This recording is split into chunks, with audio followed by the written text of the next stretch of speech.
पुण्यामध्ये जो हल्ला झाला त्यावरनं केंद्रीय यंत्रणा जी आहे, केंद्रीय भाजप जे आहे ते पुण्यातील भाजपवरती नाराज आहे असं समजलं चाललंय. कशा पद्धतीने बघता याकडे? कारण त्यांचंच राज्य म्हणजे आपल्याच राज्याचं सरकार असताना त्यामध्ये कायदा आणि सुव्यवस्थेचा प्रश्न निर्माण होतो. यावरती केंद्रीय भाजप जे आहे ते पुण्यातील भाजपवर नाराज झालेलं आहे. गुंड असणं आणि गुंडागिरी आपल्या स्वभावात असणं हा त्यांच्या पक्षाचा आवश्यकतेचा गुण समजला जातो.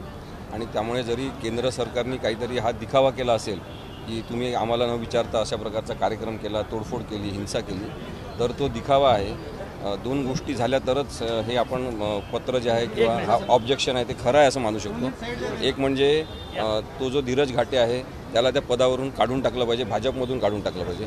आणि दुसरी गोष्ट म्हणजे देवेंद्र फडणवीस यांनी गृहमंत्री पदाचा राजीनामा दिला पाहिजे. कुठलाही विषय असेल तरी वरिष्ठांना विचारलं जातं, केलं जातं. ज्या लोकांनी वरिष्ठांना विचारत असेल केलं असावं याबद्दल साशंकता असू शकते. काही मागणी असणार आहे का? चौकशी समिती असावी या सगळ्या संदर्भात? गुन्हाच बरोबर नोंदवून घेतला नाही तर तो उदय सावंत नावाचे मंत्री आहेत, त्यांच्या गाडीवर कोणीतरी केवळ दगड फेकला तर 307चा गुन्हा लावला. इथे गाडी फोडली, गाडीवर चढले लोक, गाडीच्या मागून लाठ्या काठ्या घातल्या आम्हाला मारण्यासाठी, तर 307 कलम पण लावलं नाही. अटेम्प्ट टू मर्डरचं कलम लावायला पाहिजे आणि देवेंद्र फडणवीस यांनी याच्याबद्दल लक्ष घालायला पाहिजे. कमिशनरचा आम्हाला जेव्हा फोन आला पुण्याच्या आणि ॲडिशनल कमिशनर प्रवीण पाटील यांचा, त्यांना मी सांगितलं की आम्ही कशासाठी तक्रार द्यायची, तुमचे पोलीस आमच्यासोबत होते, क्राईम ब्रँचचे लोक होते, त्यांनी कंप्लेंट करावी, आमचं स्टेटमेंट घ्यावं. पण जो गुन्हा नोंद झालेला आहे त्याच्यामध्ये 307 सारखं आवश्यक कलमसुद्धा यांनी लावलं नाही. त्याच्यावरून हे दिसून येते की पोलीस विभागातले काही लोक हे पाळीव झालेले आहेत भाजपचे आणि ते अत्यंत चुकीचं आहे. 80% पोलीस हे चांगले आहेत, 85% न्यायाधीश हे चांगले आहेत, पण यांनी जे कोणी भ्रष्ट केलेले आहे मोठे अधिकारी त्यांचा धोका आहे समाजाला. आज कायदा आणि सुव्यवस्था राखण्यामध्ये महाराष्ट्राचे अपयश आलेलं आपण पाहिलेलं आहे की पोलीस स्टेशनमध्ये जाऊन कोणाला तरी गोळीबार करतात, फेसबुक लाईव्ह करून गोळीबार करतात, मारून टाकतात. तर देवेंद्र फडणवीस यांनी राजीनामा देणं हे आवश्यक आहे. असंही म्हटलं जातं की निखिल वाघ यांनी हट्ट केला, हट्ट करून ते कार्यक्रमा ठिकाणी गेले आणि त्यामुळे ते सगळं घडलं असं एके ठिकाणी जबाबदारी सगळ्यांचा सगळं. आसिम सरोदे यांच्या घरी आम्ही 4 वाजल्यापासून तयार होतो. पोलिसनी सांगितलं होतं की थोडा क्लिअरन्स होऊ द्या, त्यांचे भाजपचे निदर्शक आले त्यांना आम्ही पांगवतो. ते करताना पोलिसने 3 तासाचा वेळ घेतला आणि 7ला म्हणजे जी सभा 5ला सुरू होणार होती 7पर्यंत आम्हाला तिथे बसवलं. त्याच्यानंतर जेव्हा आम्ही आसिम सरोदेंच्या घराच्या बाहेर आलो तिथे अचानक आम्हाला साध्या वेशातले 50 पोलीस दिसले. मग निखिल वागळेंनी स्वाभाविकपणे प्रश्न विचारला की आम्हाला हाऊस अरेस्ट केलं का तुम्ही, का जाऊ देत नाही तुम्ही आम्हाला, म्हणजे तिथेच बसून ठेवायचं आणि सभा होऊ द्यायची असा पोलिसांचा कट असावा असं दिसतंय. आणि त्याच्यानंतर मात्र निखिल वागळेंनी सांगितलं की आम्ही गाडीत बसणार, आम्ही गाडीत बसलो. त्याच्यानंतर पोलिसांनी त्यांची गाडी पुढे ठेवायला पाहिजे होती, ती ठेवली नाही. कदाचित पोलिसची गाडी पुढे असती तरी हल्ला झाला नसता. आणि आम्हाला अजून हे कळायला मार्ग नाही की तिथे जर फक्त पोलीस होते साध्या वेशातले तर गुंडांना आमच्या गाडीचा नंबर आणि आम्ही कोणत्या गाडीत हे नक्की कसं कळलं. कारण आमच्या गाडीला काळ्या काचा होत्या, कोणत्या रस्त्याने जाणार हे कसं कळलं, कारण आमच्या गाडीला काळ्या काचा होत्या.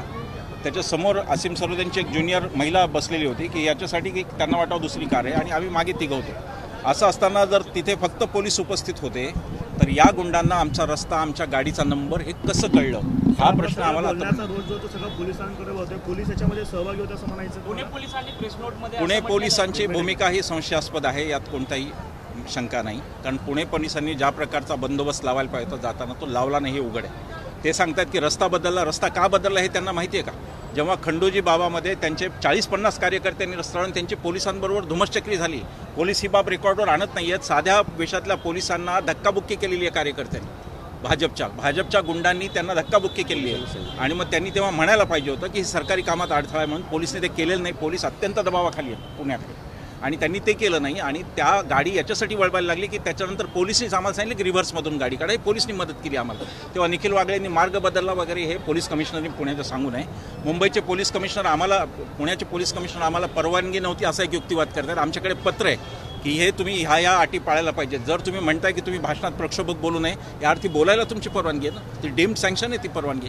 तेव्हा पोलिसांनी खोटं बोलून लोकांना संभ्रमित करू नये. सत्य जगासमोर आहे, आम्ही ते मांडू, योग्य ती कारवाई करावी एवढंच. आता आणखी एक मुद्दा असा आहे की भारतरत्न अडवाणींना दिला त्याबद्दल निखिल वागळेंनी ट्विट केलेलं आहे. आणि ते निखिल वागळेंच्या ट्विटमध्ये त्यांनी असं लिहिलेलं आहे की एका दंगेखोरांनी दुसऱ्या दंगेखोराला दिलेली ही शाबासकी आहे. आता याच्याबद्दल 153 नुसार गुन्हा दाखल झालेला आहे. मग गुन्हा दाखल झाला आहे तर कोर्टात त्यांच्यावर केस चालवा. निखिल वागळे दोषी ठरतील तर त्यांना शिक्षा होईल. पण पोलीसही आमचेच, आम्हीच जे पाहिजे ते कलम लावू आणि गुन्हा दाखल करू आणि नंतर न्यायसुद्धा आम्हीच करू, न्यायाधीश पण आम्हीच बनून रस्त्यावर आम्ही न्याय करू. ही जी गुंडागिरी आहे याला आपण विरोध करायला पाहिजे. हिंसात्मक जी वागणूक आहे ती अत्यंत चुकीची आहे. पुणे पोलिसांमधील काही जण भ्रष्ट झालेले आहेत. ते थेट सांगतात की आम्ही भाजपचे पोलीस अधिकारी आहेत आणि त्यामुळे चतुर्शृंगी पोलीस स्टेशनचे PI, डेक्कन पोलीस स्टेशनचे PI यांची चौकशी झाली पाहिजे.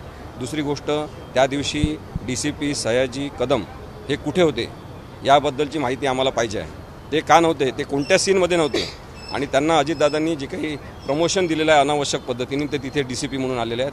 त्यामुळे राष्ट्रवादीचे जे गुंड आहेत, जवळपास 5 ते 6 महत्त्वाचे नेते राष्ट्रवादीचे गुंड त्या मारहाणीमध्ये होते, भाजपचे गुंड त्याच्यामध्ये होते. मला असं वाटते की एकूण लोकशाहीवरचा हमला आपण म्हणतो तेव्हा ही हिंसा चुकीची आहे. लोकांना म्हणणं मांडण्याचा अधिकार आहे, हे मान्य केलं पाहिजे. निर्भय बोलून सगळ्यांमधनं तुम्ही भाजपच्या विरोधात प्रचार करताय का? हो, करतोय. अगदी स्पष्ट राजकीय महाविकास आघाडीच्या तुम्ही असं स्पॉन्सर देखील उल्लेख केले नाही की एवढे पंतप्रधान झाले, फक्त जवाहरलाल नेहरूचा उल्लेख केला, परंतु अटल बिहारी वाजपेयीचं कधी नाव घेतलं नाही. त्यानंतर गुलजारीलाल नंदा झाले. नाही, आता कसं आहे, तुमचा प्रश्न कळला मला साहेब. आता कसं आहे की आता इमिजिएट आवश्यकता आहे ती नरेंद्र मोदी आणि अमित शहा यांना हरवण्याची आहे. त्यामुळे तात्काळ गरज जी आहे ती लोकशाही सुधारण्याची आहे. त्याच्यासाठी आम्ही फक्त नरेंद्र मोदी आणि अमित शहा या प्रवृत्तींबद्दल बोलतो आहे. ते बदललं आणि कोणतं तरी दुसरं सरकार आलं तर आम्ही त्यांच्या पण चुका सांगू, त्याच्याबद्दल सुद्धा बोलू, हे नक्की आपल्याला मी सांगू शकतो. आणि फक्त काँग्रेस नाही, फक्त काँग्रेस नाही, फक्त महाविकास आघाडी नाही, देशामध्ये जे लोकशाहीवादी पक्ष मोदींच्या विरोधात लढतील त्यांच्याबरोबर आम्ही आहोत. निर्भय बनवच्या या ज्या सभा आहेत त्या महाराष्ट्राच्या बाहेर पण होणार आहेत? नाही, आता सध्या तरी नाही. राजस्थानमध्ये मध्ये एक प्रस्ताव आला होता, पण आम्ही आता नाही जाते.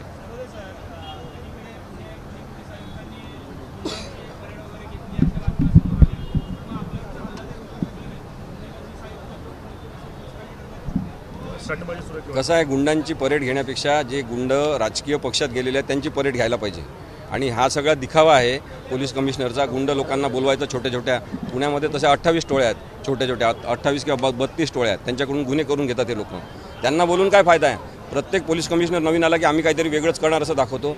हे जे कमिशनर आहे हे देवेंद्र फडणवीस यांचे लाडके आहेत. नागपूरहून इथे बदलीहून आलेले आहेत. मुद्दाम त्यांना इथं पाठवलेलं आहे. आणि हेच धंदे करण्यासाठी जर पोलीस असेल तर अशा पोलीस व्यवस्थापनामधून न्याय मिळणार नाही, अन्याय होईल. ही गोष्ट समजून घेतली पाहिजे. पुणे पोलिसांनी प्रेस नोटमध्ये असं म्हटलेलं आहे की निखिल वागळेंचा जो गाडीचा मार्ग होता त्यांनी चकवा दिला पोलिसांना. तो मी सांगितलं तुम्हाला मगाशी की तिथं परिस्थिती अशी झाली की सगळे समोर कार्य करतात. पोलिसांनी आम्हाला रिव्हर्स सांगितलं की गाडी रिव्हर्स आम्हाला. त्याचं व्हिडिओ फुटेज पण 2012 साली निर्भया कांड जे दिल्ली प्रकरणात झालं त्याच्यामधनं आम आदमी पार्टीचा उदय झाला त्याच्यामधनं. तर ह्या निर्भयमधनं काय एक वेगळी आपण नेहमी आपल्याला नेहमी अशा शंकाच का घेतो आपण की पक्ष, आणि समजा पक्ष झाला तर 1000 पक्ष त्यात अजून एक, याच्याशिवाय काय फरक पडणार? आमचं म्हणणं एवढं, त्याच्यातून लोकशाहीचा उदय झाला पाहिजे. हां, एवढंच आमचं म्हणणं.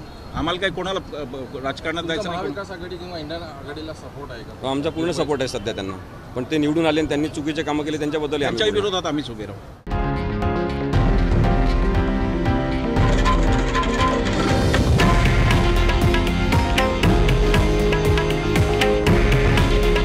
हे आहे देशातील नंबर 1 न्यूज नेटवर्क आणि आपण पाहत आहात TV9 मराठी. काळजी तुमची, हित महाराष्ट्राचं.